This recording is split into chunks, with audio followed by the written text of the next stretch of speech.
Bueno, muchas gracias, Manuel, y a todos los hermanos que están hoy presentes. Antes que nada, reconocer el heroísmo de todos ustedes de perseverar y seguir escuchándome por tercera vez consecutiva en este tema. Para mí es digamos, un gusto hacerlo, compartir con ustedes este tiempo.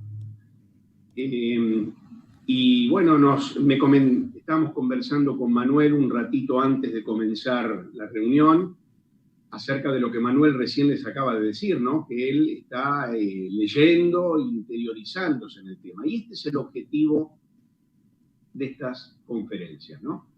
No es agotar el tema, porque el tema tiene, como dijimos, muchos aspectos, muchas aristas, que sería imposible agotarlo, pero sí sembrar la semilla para que tomemos conciencia de la importancia del tema y para que comencemos a interiorizarnos por nuestra cuenta, ¿no? A leer y a estar sobre todo alertas para poder discernir los mensajes que recibimos.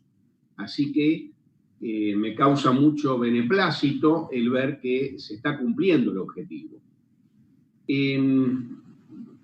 También Manuel me estuvo comentando alguna serie de inquietudes de algunos de ustedes, alguna serie de preguntas. Entonces, en base a esto, yo he decidido tratar 3 temas fundamentalmente hoy, sin perjuicio de las preguntas que ustedes quieran luego hacerme. El primero de los temas es el tema de los niños, cómo la ideología de género tiene como objetivo principalísimo influir sobre las nuevas generaciones, sobre los niños. Yo les comentaba que en un debate entre un cristiano y no recuerdo si les comenté esto, la verdad. Si ya se los comenté, ustedes sabrán disculparme que se los repita. En un debate entre un cristiano evangélico y un miembro de los lobbies LGBTI, estaban debatiendo, y este lobista le responde al cristiano con cierto desdén y con cierto tono de superioridad, diciéndole, ustedes son la última generación que piensa así. La siguiente generación ya nos va a pertenecer, ya es nuestra. Porque efectivamente entregamos a nuestros niños, a nuestros adolescentes, al adoctrinamiento, digamos, estatal, a través de la educación, fundamentalmente, y a través de los medios y de toda la industria del entretenimiento, etcétera, etcétera. Entonces, ellos confían en que la generación, digamos, cavernícola, retrógrada, fundamentalista, que somos nosotros los cristianos, va a ser la última, que ya la siguiente generación les pertenece a ellos porque ya está moldeada desde la más tierna infancia. Entonces, uno de los temas será el de los niños. Y luego profundizaremos un poquito más, de acuerdo a una inquietud que también me manifestó Manuel, acerca de este personaje que es el hombre de pecado, el anticristo, que hemos mencionado algo acerca de esta persona, pero profundizaremos un poquito más. Digo un poquito, porque esta no es una clase o una exposición sobre escatología. Entonces no vamos a profundizar en los temas escatológicos. Tocamos el tema en la medida que se relaciona con nuestro tema, que es la ideología de género. En esa medida tocamos el tema de la gran apostasía, del hombre de pecado, y no pretendemos profundizar en estos temas escatológicos que serían motivo de alguna conferencia o de alguna charla o de alguna predicación aparte. Y para concluir, el tercer tema, me gustaría darles algunos principios bíblicos acerca de la educación en general. Algunos principios bíblicos. Vamos pues a comenzar con el tema de la ideología de género y los niños.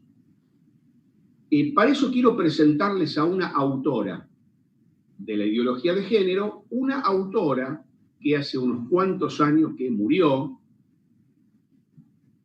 escribió mucho y estuvo muy activa hasta los años 70 y pico, luego es como que desapareció de la escena pública y finalmente creo que en el año 2012, murió, la encontraron muerta allí sola en su casa. ¿Por qué les presento a esta autora? Porque todas las consideraciones acerca de los niños que hacen los ideólogos de género, las ideólogas fundamentalmente de género, están basados en esta autora. Y aclaro, no es algo que se diga abiertamente, por lo menos en países como la Argentina, donde todavía se sigue considerando a los niños como algo que hay que proteger y como algo que hay que cuidar. Hay cosas, hay elementos de la ideología de género que todavía se mantienen ocultos, que todavía no se dicen de una manera abierta. La estrategia de la ideología de género es el progresismo. ¿Qué es el progresismo? Es ir presentando sus postulados de una manera, o sea, muy de a poco. Porque decirlo todo de golpe va a causar escándalo y rechazo de la sociedad. Hace 10 años atrás, a nadie se le ocurría en la Argentina que existiera el matrimonio entre personas del mismo sexo. A nadie se le ocurría hace 10 años en la Argentina que estas personas además pudieran adoptar niños. A nadie se le ocurría en la Argentina, hace unos 10 años atrás, que existiera la ley de identidad de género, donde una persona puede ir y cambiarse el género en su documento nacional de identidad, pero hoy se consideran como las cosas más comunes, más habituales, ya la gente se habituó. Esto es efecto de una labor progresiva que tienen estas personas, progresiva. Si hoy los promotores de la agenda de género dijeran abiertamente que están promoviendo, entre otras cosas, la pedofilia, causaría escándalo en la sociedad. Así que van avanzando de a poquito.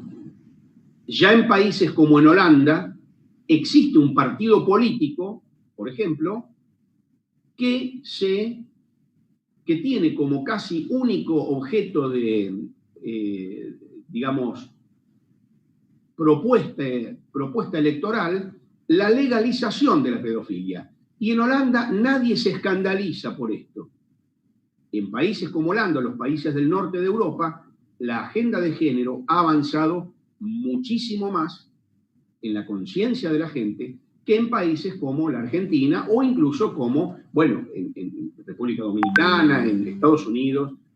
Es decir, esto es una labor progresiva, esto quiero dejar en claro. Eso es el progresismo, ir pasito a pasito. Y cuando te querés dar cuenta, te cambiaron la manera de pensar. Y cosas que antes considerabas aberrantes y te escandalizabas, hoy te resultan habituales y hasta aceptables. Por eso hay que tener cuidado con esto, con la estrategia del progresismo, la estrategia progresista. Bien. Esta autora que yo quería presentarles es Shulamit Firestone. Mi pronunciación en el inglés es bastante primitiva, como ustedes verán. Firestone se escribe. Shulamit Firestone. Ustedes pueden buscar en internet, pueden buscar datos sobre este autor y van a encontrar abundante material. Esta señora o señorita Firestone, obviamente bien formada en el marxismo, como todas las ideólogas de género, hereda de Engels la idea de la subyugación ancestral de la mujer y de los niños. Acá introducimos el tema niños.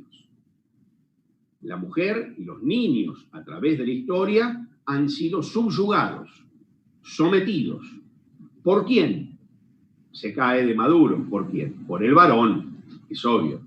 El demonio aquí en todo esto siempre es el varón. Bien. Pero esta autora, no contenta con lo que dice Engels, con atribuir esta subyugación a las condiciones económicas, dice que la raíz de la opresión de la mujer y de los niños, y sobre todo de la mujer, se basa en la configuración biológica de los sexos. hay una configuración biológica que obliga a la mujer a tener hijos. O sea, las mujeres son las que, por naturaleza, pueden quedar embarazadas y procrear, por naturaleza, ¿no? Bien, esta cuestión biológica es la razón por la cual las mujeres, digamos que le juega en contra a la mujer, esa condición biológica. Entonces, dice esta autora que la naturaleza que manda, por ejemplo, a las leonas parir y a los leones a defender su territorio, esta naturaleza, según esta autora, hizo mal las cosas. Nosotros sabemos que lo que está diciendo es que en realidad el creador hizo mal las cosas. Por eso que hay que ir en contra de este orden natural, porque ese orden natural hizo mal las cosas al determinar que sea la mujer la que pueda quedar embarazada y dar a luz. Hizo mal. Esto es causa de sometimiento de las mujeres. La revolución feminista que propone Shulamit Firestone va a tener como primer objetivo superar estas diferencias de origen natural, superarlas. Lo que debe reinar es una perfecta homogeneidad de funciones entre hombres, mujeres y niños. Otra vez introduce el tema de los niños. Hombres, mujeres y niños. Homogeneidad de funciones. Claro, para alcanzar este paraíso, según ella, es indispensable suprimir la fuente de toda opresión femenina y de los niños. ¿Cuál es la fuente de la opresión que hay que suprimir? La familia. La familia, dirigida y creada por el varón, por el patriarcado, es la fuente que oprime a la mujer y a los niños. Por eso es que hay que suprimirla. Incluso en un texto dice así textualmente, hay que destruir la tiranía de la familia biológica. Hay que destruir esta tiranía. ¿Cómo se logra que la mujer se independice de la reproducción? Bueno, ella propone la creación, el avance de la ciencia, que se cree en algún momento úteros artificiales e incubadoras que puedan liberar a la mujer de esta función reproductiva que la esclaviza. Mientras que esto no exista, hay que hacer todo lo posible para que la mujer o no quede embarazada o que aborte. Hay que hacer todo lo posible, porque esta es la fuente de la esclavitud. Ahora, ¿qué pasa si la mujer queda embarazada y no aborta? ¿Qué pasa? La solución para esta autora es, lo más tempranamente posible, quitarle a los niños, quitárselos, y entregarlos a lo que ella llama grupos de convivencia. Los grupos de convivencia serían grupos constituidos por un número más o menos de 10 adultos de edades diversas que vivan en comunidad y que se le entrega a los niños para que sean criados en esa comunidad. De modo que la mujer no quede esclavizada al cuidado de su hijo. Recordemos que esto es lo que la esclaviza. Entonces, ahora, ¿qué pasa? Dice ella, si la mujer no quiere desprenderse de su niño. ¿Por qué? Porque dice que existe un instinto de cuidado, de suministro de cuidados al pequeño una vez que nació. Existe un instinto. Entonces, ¿cómo hacer? Ella dice, si las mujeres se muestran reacias a entregar a sus niños, es necesario desarrollar a toda prisa los métodos artificiales que dijimos antes, úteros artificiales e incubadoras. O de lo contrario, enseguida que el niño nace, ya antes que la mujer se apegue, quitárselo y entregarlo a estos grupos de convivencia para que la mujer no quede, como dijimos, pegada, esclavizada al cuidado de ese niño. Bien, una vez destruida la familia, según esta autora, una vez que la mujer esté liberada de la función reproductora, una vez que el sistema educativo quede destruido, Y ahora vamos a ver esto sobre el sistema educativo en un ratito. Una vez que el sistema educativo quede destruido, la integración de los niños en la sociedad adulta va a ser posible. Lo que ella propone es que los niños sean integrados a la sociedad adulta lo antes posible. ¿Qué quiere decir esto? Lo que quiere decir es que para esta autora y para la ideología de género, la mujer era una, como dijimos en la primera conferencia, construcción social, ¿se acuerdan? Una creación del varón para esclavizarla. La mujer no existe por naturaleza, es una construcción social. Bien, acá da un paso más y dice, el concepto de niño también es una construcción social. El concepto de qué es un niño es una construcción social, por lo cual lo que hay que hacer es abolir el concepto de infancia. ¿Por qué el patriarcado creó el concepto de mujer? Para esclavizarla. ¿Por qué el patriarcado creó el concepto de infancia? Para esclavizarlos. Para esclavizar a los niños. Entonces, según esta teoría perniciosísima y perversa, hay que abolir, hay que suprimir el concepto de infancia y que los niños puedan ser integrados a la vida de los adultos. Fíjense cómo dice textualmente. Dice, los niños deben poder establecer libremente relaciones sexuales con sus coetáneos, es decir, con otros niños, e incluso ellos tienen el derecho de elegir, ¿no? Tener relaciones sexuales con los adultos. Y decirles que no a los niños es reprimirlos, oprimirlos, con la excusa de que son niños. Pero lo que esta autora propone sería la liberación de los niños, suprimiendo el concepto de infancia, y que ellos puedan elegir libremente, y lo digo en este tono porque es algo absurdo, que un niño pueda elegir libremente con quién tener relaciones sexuales, incluso con adultos, en cuyo caso, dice Firestone, los adultos no tienen por qué mostrar escrúpulos, como decir, no, es un niño, no tienen por qué. Ni siquiera ante las situaciones más atípicas, ya que, y cito textual a Firestone, si el niño escogiera la relación sexual con los adultos, aún en el caso de que escogiera a su propia madre, no existirían razones a priori para que ésta rechazara las insinuaciones sexuales del niño, puesto que el tabú del incesto ha perdido su función. Ha perdido su función y su valor. Entonces, recuerden que la ideología, ustedes pueden escandalizarse con esto y decir, no es para tanto la ideología de género, esta mujer porque está loca. Bueno, aparte de que es probable que esta mujer seguramente ha sufrido algún trastorno mental, no cabe duda, pero este punto es esencial a la ideología de género, no es una exageración.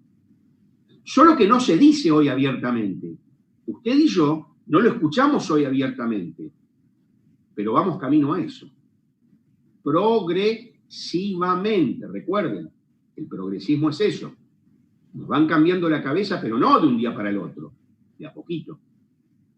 Entonces, si la ideología de género nos dicen que no hay naturaleza, que todo es construcción social, la mujer es construcción social, el hombre es construcción social, el niño también es un derivado natural de la ideología de género. Lo que, insisto, yo se los estoy mostrando porque quiero desenmascarar, y eso es lo que tenemos que hacer nosotros, a esta ideología. Entonces hay que mostrarla en toda su crudeza, desenmascarando lo que hay detrás de esto, y no se dice todavía. Este es entonces, a grandes rasgos, el modelo de sociedad que propugna este feminismo radical. Un mundo sin familias, un mundo sin propiedad privada, un mundo sin escuelas y un mundo sin niños. Y yo voy a hacer una corrección a esto que dice Shulamit Firestone, que escribió en los años 70, que dice un mundo sin escuelas. Voy a hacer una pequeña corrección. Porque en la época que escribió Firestone, las escuelas todavía transmitían valores tradicionales. La familia, el hombre, la mujer. Todavía en esa época las escuelas transmitían estos valores. Hoy en día, las ideólogas de género no dicen sin escuelas. No. Al contrario, con escuelas controladas 100% por el Estado, que adopta la ideología de género y adoctrina a los niños. Entonces, esa idea de Firestone, que las escuelas tenían que desaparecer, hoy no hace falta. Las feministas hoy levantan las banderas de la escuela estatal. Entonces, con escuelas controladas 100% por un Estado totalitario que adoctrine desde la infancia en los valores del marxismo cultural y de la ideología y de la agenda de género. Esto es lo que hoy vemos. Escuelas estatales o incluso privadas que son presionadas todo el tiempo por el Estado para que adoctrinen a los niños. Entonces, yo quería presentarles a esta autora Firestone porque creo que es importante para entender este tema de los niños y a dónde se apunta. Ahora, esto no quedó solamente en los libros que escribió esta persona enajenada mentalmente y perversa, no quedó solo en los libros. Estas ideas hoy se hacen realidad en la educación. En la Argentina lo vemos con muchísima intensidad, y en otros países como España, por ejemplo, o Canadá, esto ha avanzado tanto que un docente que se niegue a enseñar ideología de género pierde su trabajo, es víctima de penas económicas y hasta de cárcel por negarse a enseñar la ideología de género.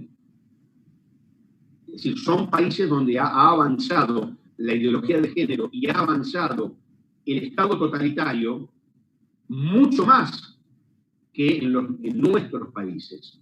Y cuando digo nuestro, digo Argentina, Estados Unidos, República Dominicana, pero vamos camino a eso.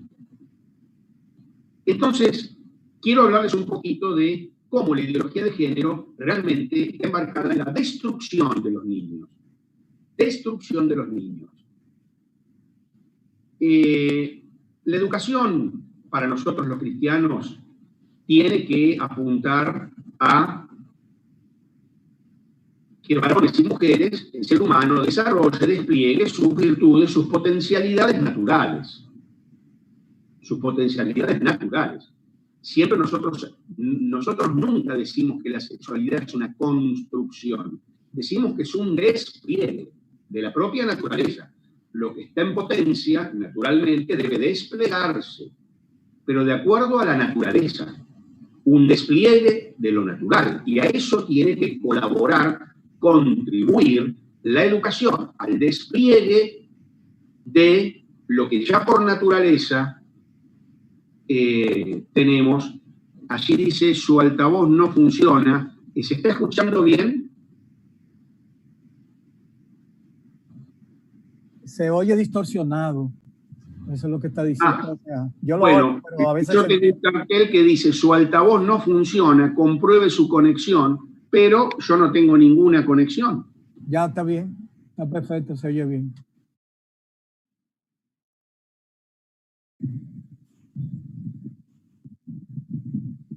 Prende el audio, por favor. Sí, digo cualquier cosa, ustedes me avisan, por favor. Porque yo tengo un cartelito que dice ahí, su altavoz no funciona. Pero bueno. Continúo entonces. Dijimos que la educación tiene que contribuir al despliegue de lo que ya el ser humano es por naturaleza. el despliegue de esas virtudes, esas potencialidades propias de cada ser humano. A eso tiene que contribuir la educación. Ahora, ¿con qué nos encontramos hoy? Con adoctrinamiento. Y les voy a compartir algunos textos, incluso de la UNESCO. Recuerden que estos planes de agenda de género y de instrumentalización de la educación bajan de la ONU, de la UNESCO y de todos esos organismos nefastos que dependen de la ONU. El adoctrinamiento ha de comenzar cuanto antes en la infancia. ¿Para qué? Para que los niños, porque en la tierna infancia los niños carecen de conceptos morales todavía y de barreras éticas. Es decir, barreras que puedan decirle, no, esto no quiero que me lo enseñen, esto está mal. Los niños carecen, cuando son muy chiquitos, de eso. Entonces, el adoctrinamiento debe comenzar cuanto antes para que los niños estén desarmados frente a la ideología y sean fácilmente manipulables. Recuerden ustedes que los niños generalmente prestan a veces más atención, lo dijo la maestra, a veces le prestan más atención a lo que dice la maestra que a lo que dice el papá o la mamá. Y no es raro que vengan los niños del nivel inicial, los niños chiquitos, con esos conceptos. No, lo dijo la maestra que yo puedo elegir qué ser.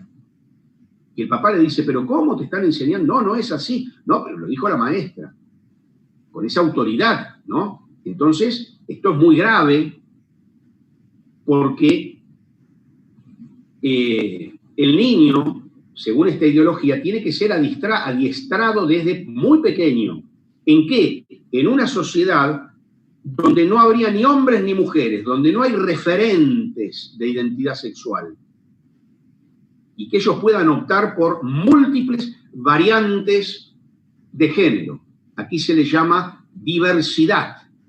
Acá en la Argentina tenemos un ministerio, como está el Ministerio de Economía, el Ministerio de Educación, el Ministerio de Justicia. Aquí está el ministerio que se llama de la mujer, de la diversidad y de los géneros.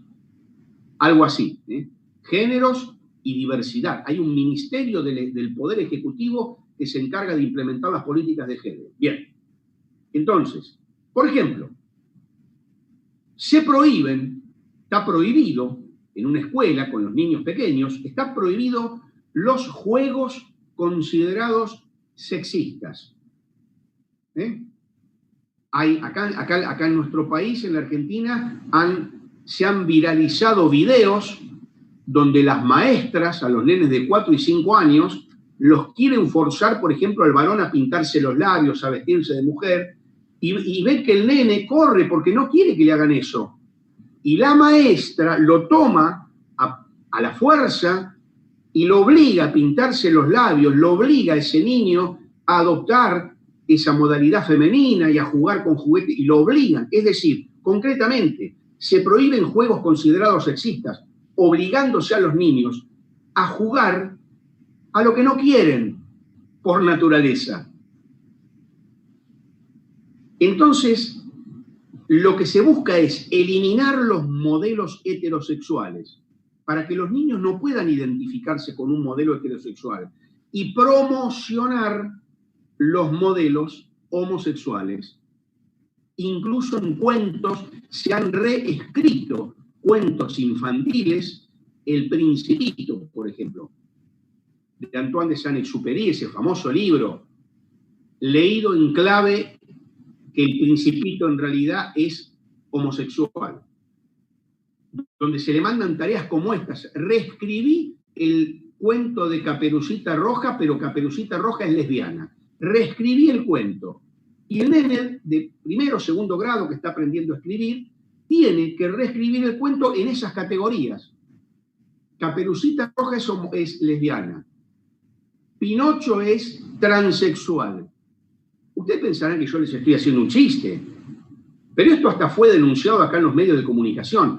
Acá tenemos casi todos los periodistas de la Argentina operan en favor de la agenda de género, pero tenemos un periodista que dirige un noticiero en un horario bastante central, que está plenamente en contra, debe ser casi el único, en contra del aborto, en contra de la ideología de género, y está en un horario bastante central. Por ahora no lo han borrado, no lo han censurado, tiene unos cuantos juicios, pero por ahora se mantiene firme este hombre, se llama Eduardo Feynman, y este señor ha mostrado esas actividades que le mandan a hacer a los niños, ha mostrado estos videos donde se obliga a los niños a este tipo de barbaridades. La UNESCO recomiendan que el niño sea iniciado en la masturbación desde los 5 años. Claro, se les enseña que no la deben practicar en público, cosa de no escandalizar, pero ya se les enseña esto.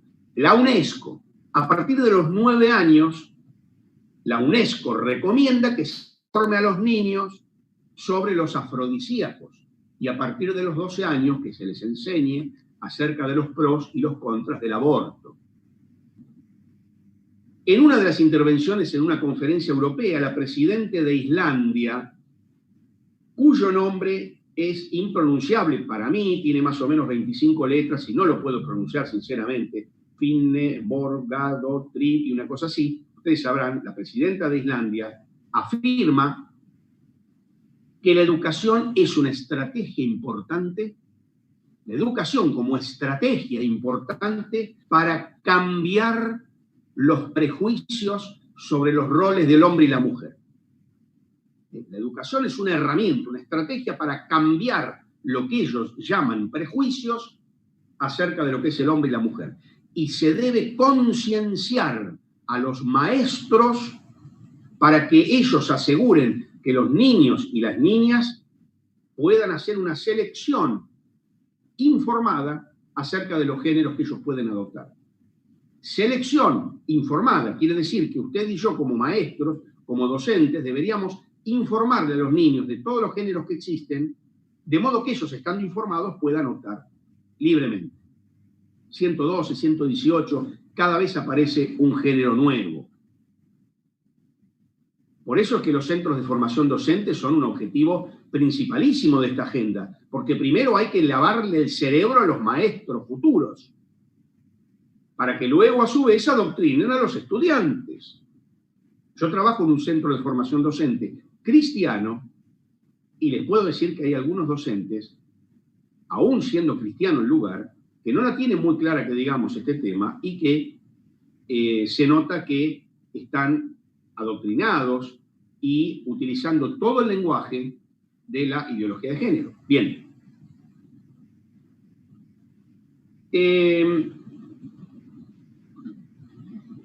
Vamos a ampliar un poquito solamente les digo que desde la ONU se ha exigido a los países que se comprometan a que impongan la perspectiva de género en sus políticas y de hecho la ideología de género invade desde las series televisivas a la educación de los menores. Un dato más les doy. A los docentes se nos dan cursos sobre este tema del género y de la educación sexual. Y los docentes del Estado, que trabajan en colegios del Estado, deben asistir obligatoriamente a cursos que son impartidos por transexuales o por las organizaciones de LGBT, son los que se encargan de formar a los docentes. Y los que se encargan de ir a los colegios también a impartirles esta educación a los niños. Van los travestis, van los transexuales y les leen cuentos a los niños de jardín de infantes, del nivel inicial, de modo que ellos ya se vayan habituando y vean como natural lo que no es natural y lo que es una perversión, y que los niños lo puedan ver ya como natural desde chiquitos, que se vayan familiarizando con eso. Obviamente que en ningún momento se les pregunta a los padres si ellos desean que sus hijos reciban este adoctrinamiento. Todo a espaldas de los padres. Y aquí muchos padres cristianos que envían a sus hijos a escuelas del Estado han presentado notas que en las mismas iglesias se los asesora, se asesora a las familias La organización esta con Mis Hijos No Te Metas brinda asesoramiento legal y ellos presentan notas donde manifiestan que no están de acuerdo con que sus hijos sean adoctrinados en este tema y que cuando se produce ese adoctrinamiento ellos manifiestan que no desean que sus hijos participen de esas clases. Claro que cuando un padre hace eso, inmediatamente es citado por las autoridades del colegio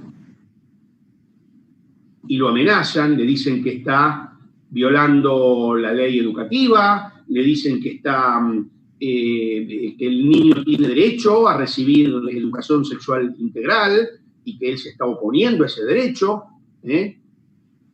Y los padres, algunos saben defenderse bien y otros quedan un poco asustados cuando lo citan del colegio, la directora, el director, el vicedirector, el regente, y de pronto le hacen firmar un acta.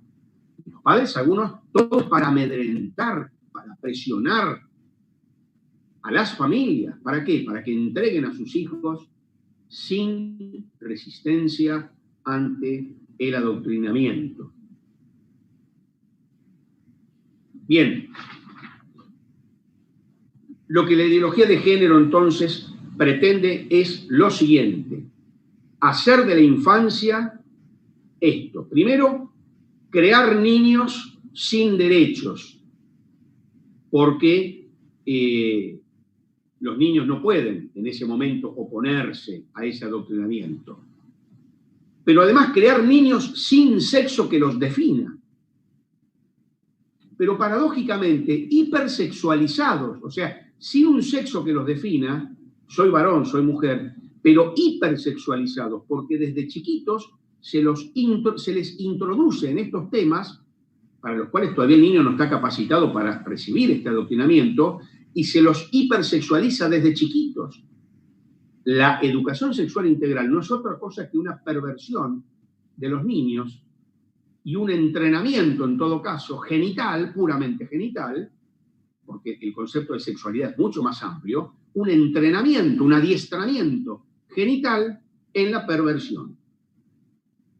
Si a los niños no pueden asesinarlos en el vientre de sus emancipadas madres, entonces se los priva de su infancia, se los priva de su inocencia, se los aparta de la protección de su familia y se los expone a estas teorías de estos lobbies con intereses espurios.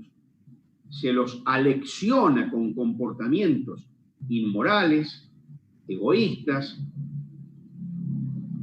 se les convierte en el futuro en consumidores de contraceptivos y de abortos y se los aboca al resentimiento y a la lucha de los sexos. Lo que antes era lucha de clases, en el marxismo acá se transforma en lucha de sexos, rechazo a la heterosexualidad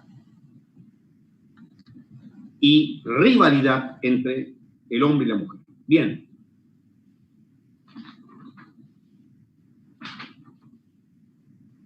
Habría algunas cosas más para decir acerca de los niños, pero quiero terminar aquí esta parte y luego hacer alguna referencia al tema de principios para la educación.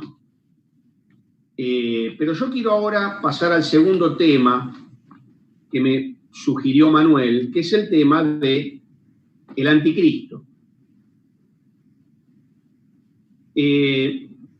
Hablamos en su momento de la apostasía, entendida como esta revuelta agresiva, definitiva contra Dios, esta gran apostasía que prepara el terreno para la aparición del hombre de pecado. Dijimos que la traducción, que la palabra griega que se emplea es anomías, hombre de anomías, sería el hombre de iniquidad, el hombre sin ley, el hombre de ilegalidad, el hombre del desorden, la personificación de todo el desorden y de toda la ilegalidad que viene operando en misterio durante todas las edades. Sería la iniquidad encarnada. ¿Y en qué consiste? En elevar la voluntad propia al lugar más alto. la voluntad propia al lugar más alto. Un hombre será que esté tan embebido en el pecado que viva siempre al margen de la ley divina. Y cuando hablamos de la ley divina, hablamos de la ley que está plasmada en la Biblia, como también de la ley natural. Recuerden que la ley natural no tiene otro autor que Dios. A eso hay que también revelarse. Bien, este hombre de pecado, este hombre de iniquidad,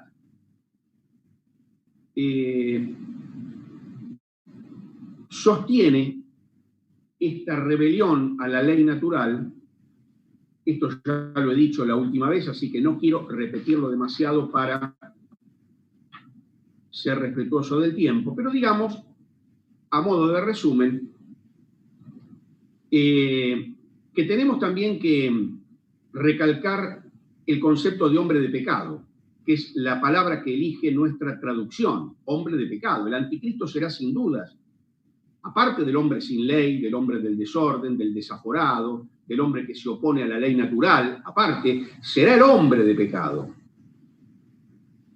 Basta leer, aunque sea superficialmente, la literatura disponible, inspirada en la ideología de género, para notar con verdadera repugnancia esta permanente idealización del pecado y de los pecados más aberrantes.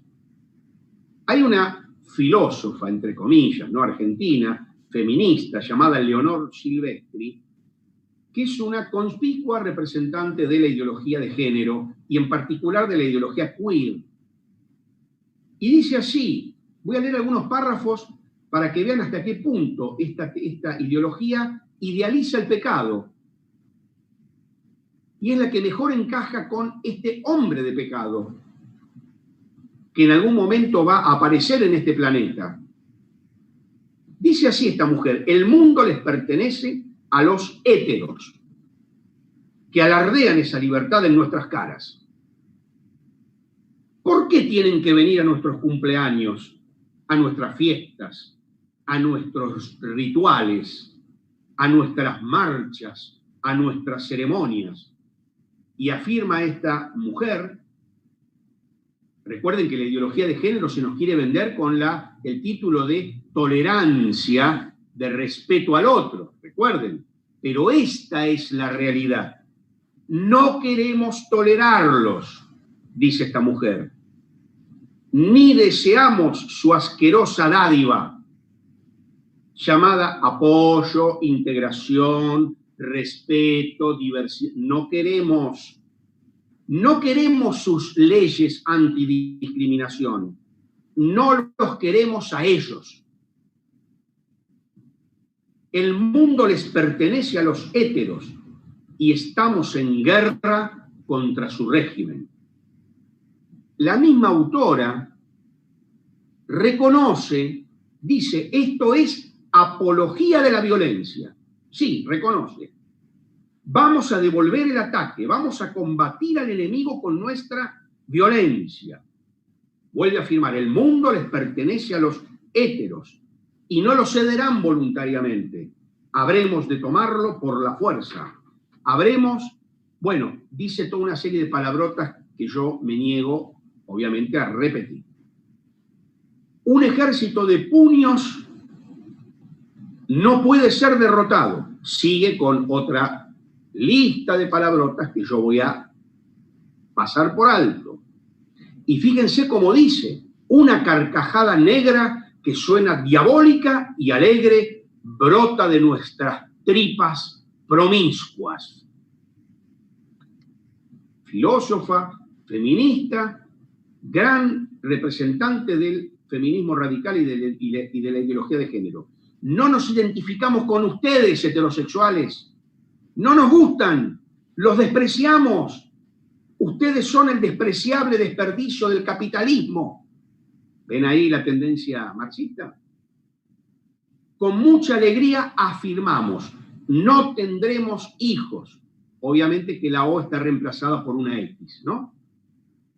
Adoramos la soledad, celebramos, acompañamos e insistimos en la destrucción de toda relación de pareja, monogamia, uniones sentimentales, enamoramientos, amor romántico, todas establecen territorios y jerarquías de opresión. Bueno, notemos ustedes, para muestra basta un botón, porque yo elegí un párrafo de un libro entero. Como muestra basta un botón para darnos la idea del carácter verdaderamente diabólico de esta ideología que, insisto con lo mismo, ustedes dirán, este hombre repite mucho. Sí, señor, porque quiero que quede claro. Esta ideología que se nos quiere vender como diversidad, respeto, tolerancia, derechos de las minorías, derechos de las mujeres, no tiene nada que ver con esto. Basta interiorizarse en la bibliografía. Lo que pasa es que, obviamente, esto lo presentan para pescar a los incautos. Pero ¿saben una cosa, hermanos? Nosotros ya no somos incautos, porque estamos conociendo el tema, estamos interiorizándonos, y ya podemos estar alerta y no dejarnos engañar ni seducir. Otro autor, este es un hombre, un varón, representante también de la ideología de género, es un comunista norteamericano, Peter, les digo, Gelderloh, se escribe Gelderloh, no sé cómo se debe pronunciar bien, pero este señor propone al feminismo. Él propone, por ejemplo, matar a un policía, prenderle fuego a la oficina de una revista que publicita un estándar de belleza X de la mujer, secuestrar al presidente de una empresa machista, y ese tipo de cosas les propone a las feministas.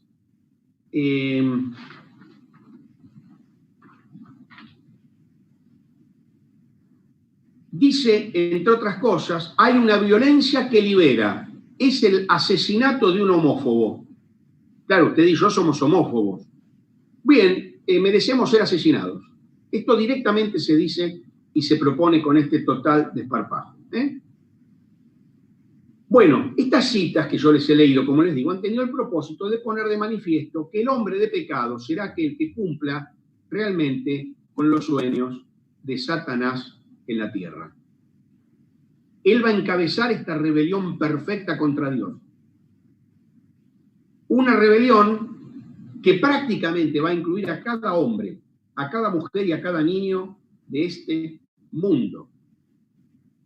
Y este hombre se manifestará una vez que la iglesia sea retirada de este mundo. Pero ya se está configurando el escenario y la mentalidad de los futuros seguidores del anticristo. Le voy a decir frases nada más que nos hablan de este personaje, porque me ha manifestado Manuel que hay hermanos interesados, y si bien dijimos que este no es una clase de escatología, yo sí quiero mencionarles algo, aunque sea, de este personaje, más allá de lo que ya hemos dicho.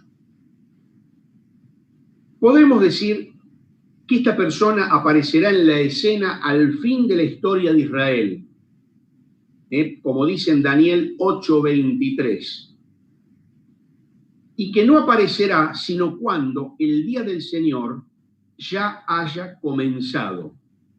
Segunda Tesalonicenses 2:2. ¿Qué quiere decir?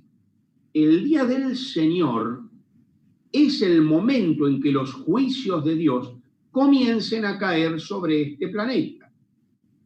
Abarca, según los estudiosos de este tema, desde el traslado de la iglesia, que es cuando termina el día de la gracia, la iglesia es retirada en el arrebatamiento, en el traslado, como mejor le gusta decir al hermano Pérez Millos, que no le gusta mucho el término arrebatamiento, pero digamos el traslado de la iglesia, algunos le llaman el rapto. Ahí termina el día de la gracia y comienza el día del Señor, o el día de Jehová, que así figura en el Antiguo Testamento.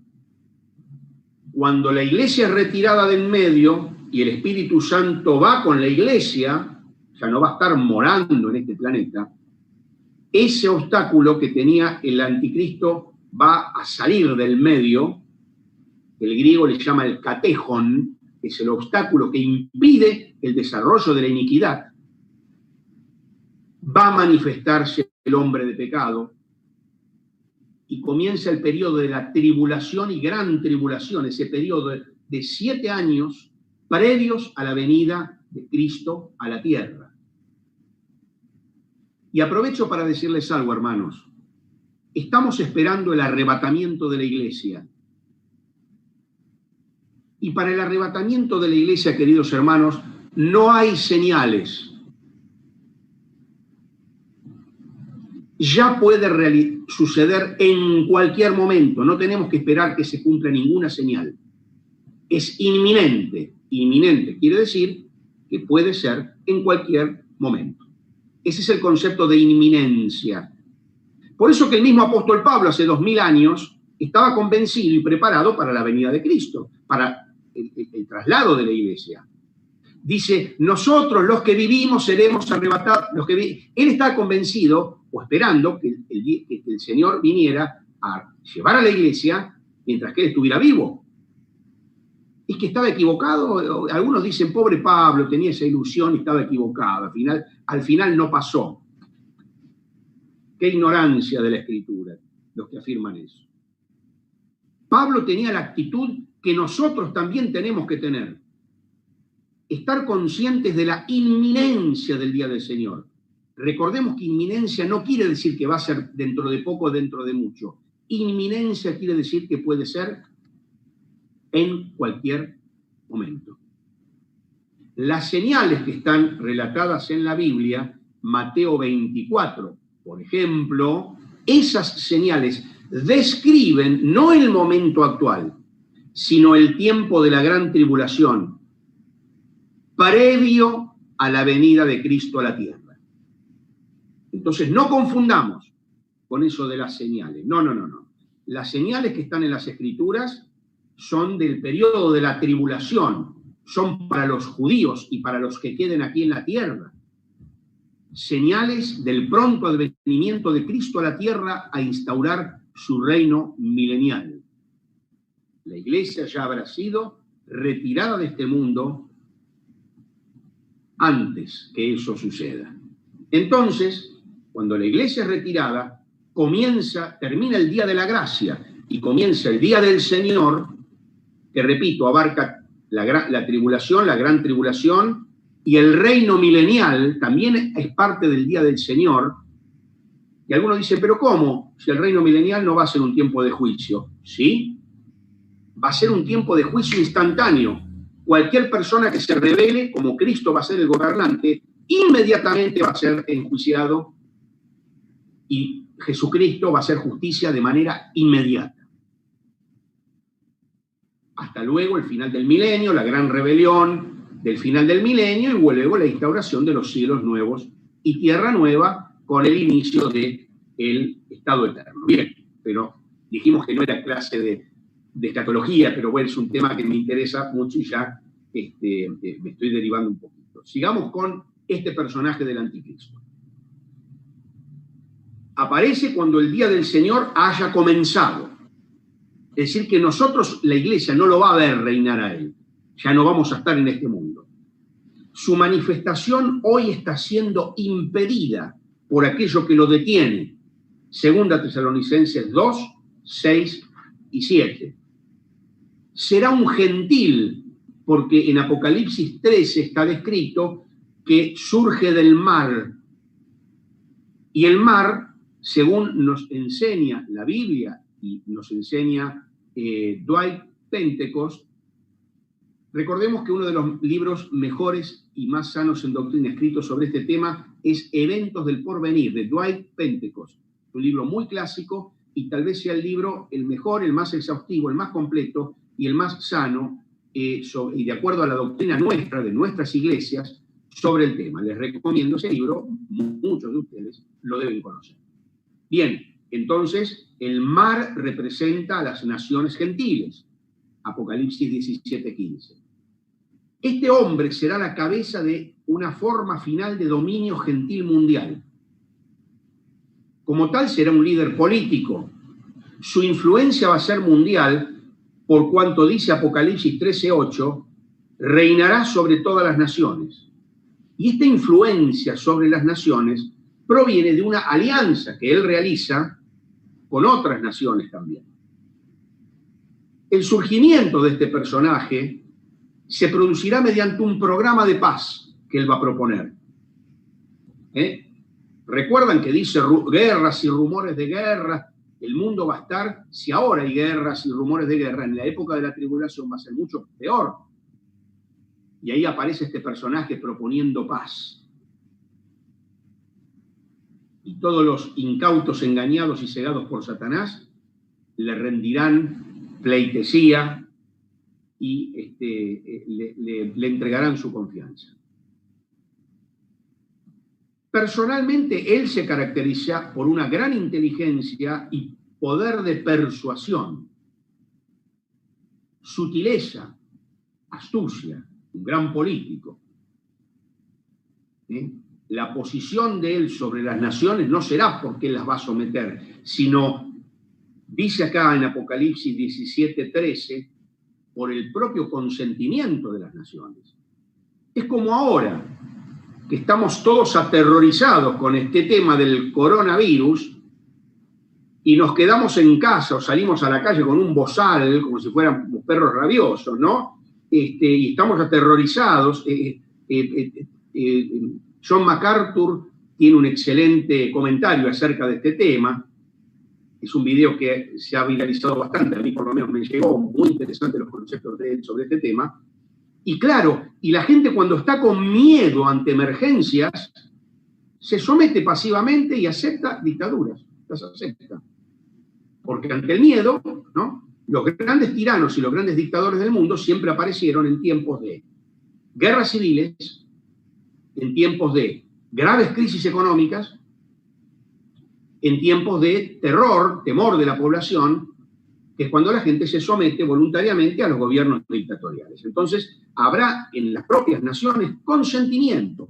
Queremos un dictador que nos cuide, que nos dirija, que sea una especie de gran padre benévolo para todos nosotros. Y la gente voluntariamente le va a entregar a él el poder y la autoridad. Se señala en Daniel 7:25 que él hará su propia voluntad. Es importante este concepto. Recordemos, la ideología de género es poner la voluntad personal por sobre lo que Dios manda. Yo decido qué ser. Siempre recuerden eso. Esta autoridad se va a manifestar mediante cambio de leyes y cambio de costumbres. ¿No vamos camino a eso? ¿No estamos ya en un proceso en este sentido? Dice la Escritura que este personaje hará un pacto de 7 años con Israel, que será quebrado luego de los 3 años y medio, y que va a introducir un culto idolátrico, en el cual se va a establecer a sí mismo como Dios.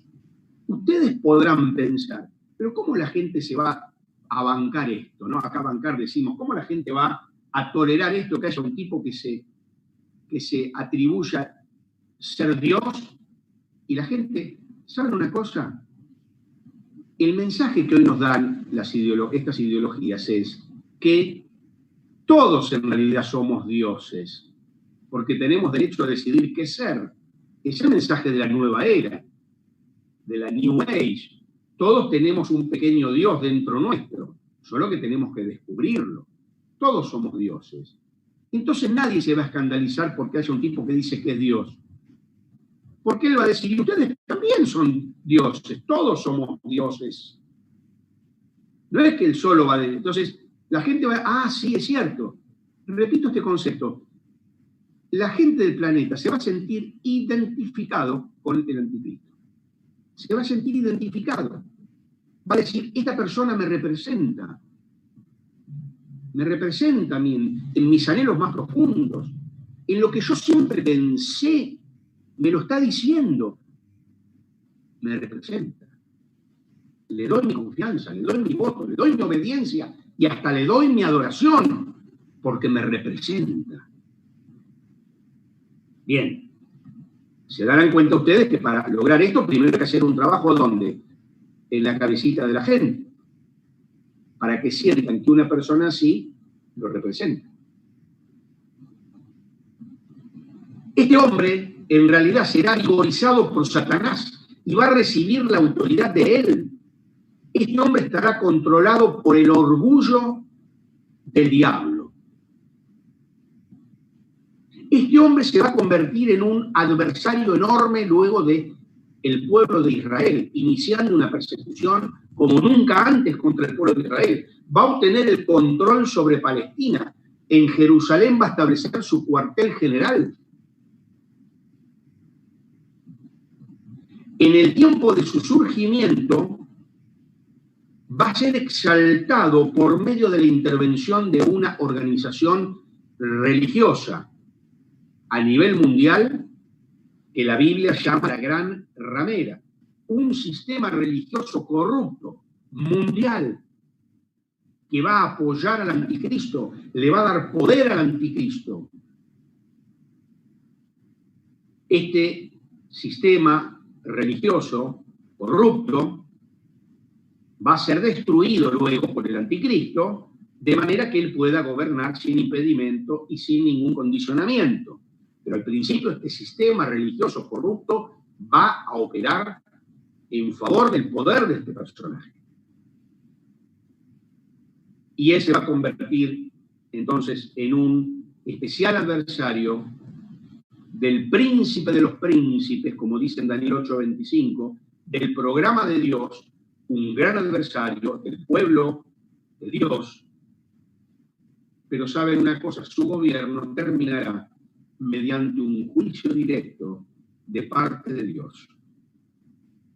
Y este juicio sucederá cuando él, este anticristo, esté ocupado en una gran campaña militar en Palestina. Será echado en el lago de fuego y este juicio ocurrirá en la segunda venida de Cristo. El reino sobre el cual habrá gobernado pasará a manos del Mesías y llegará a ser el reino de los santos. Hay muchos nombres y muchos títulos que la Biblia le da a este personaje que sería ahora muy extenso mencionar. Solo baste decir para culminar con este punto que este hombre es la gran obra maestra de Satanás en imitación al programa de Dios. Para culminar con este tema del anticristo, voy a mencionar solo dos autores que realmente no puedo dejar de mencionarlos porque no tienen desperdicio en lo que dicen. Uno es un autor católico y otro es un autor evangélico. Monseñor Straubinger, que él tradujo la Biblia aquí en una universidad de la Argentina, tiene una muy buena traducción de la Biblia y con muy buenos comentarios. La Biblia de Straubinger, obviamente, como es muy buena como tiene muy buenos comentarios, no es una Biblia popular entre los católicos, realmente, no es muy popular, salvo en algunos grupos de católicos más estudiosos y más fieles. Straubinger, fíjense cómo comenta 2 Tesalonicenses 2:10. Fíjense cómo lo comenta. Las armas del anticristo son las falsas ideologías y doctrinas que Satanás, el príncipe de este mundo, va introduciendo desde ahora. Straubinger hace décadas que publicó esta traducción y este comentario, capaz eso hace muchísimos años, no es que lo escribió ayer. Fíjense cómo dice: las armas del anticristo son las falsas ideologías y doctrinas que Satanás, el príncipe de este mundo, va introduciendo desde ahora bajo etiquetas de progreso, derechos humanos e igualdad. Yo me levanto y me saco el sombrero frente a este hombre, porque parece que lo hubiera escrito antes de ayer. La ideología de género se nos quiere vender bajo las etiquetas del progreso, de los derechos y de la igualdad. son las doctrinas e ideologías de Satanás que ya está introduciendo. Y todo gracias, dice Straubinger, a los medios que la técnica moderna va poniendo en sus manos para monopolizar la opinión pública. Para monopolizar la opinión pública, los medios masivos de comunicación. Monopolizar. Entonces es increíble lo que escribe este hombre, la sabiduría que el Señor le dio a este hombre para escribir lo que está escribiendo, allí por los años 40, 50, la verdad que no recuerdo bien la fecha. Adam Clarke, otro comentarista evangélico, también muy clásico, creo que es del siglo XIX incluso, dice así: hay un sistema de doctrina corruptora, que conducirá a la apostasía general ya en existencia. Y no hay dudas de que ese sistema corruptor es el que va desde ahora, insiste Adam Clarke, que va desde ahora moldeando la mente y el carácter de aquellos que serán los fieles seguidores del anticristo. Extraordinario. Bien, con esto termino mi brevísima exposición acerca del anticristo. Hemos hablado de cómo los niños buscan ser conquistados y corrompidos por esta ideología. Y no sé si tengo tiempo para hablar de los principios, algunos principios bíblicos acerca de la educación. No, ¿se terminó? Bien, entonces, decime, te escucho, Emanuel.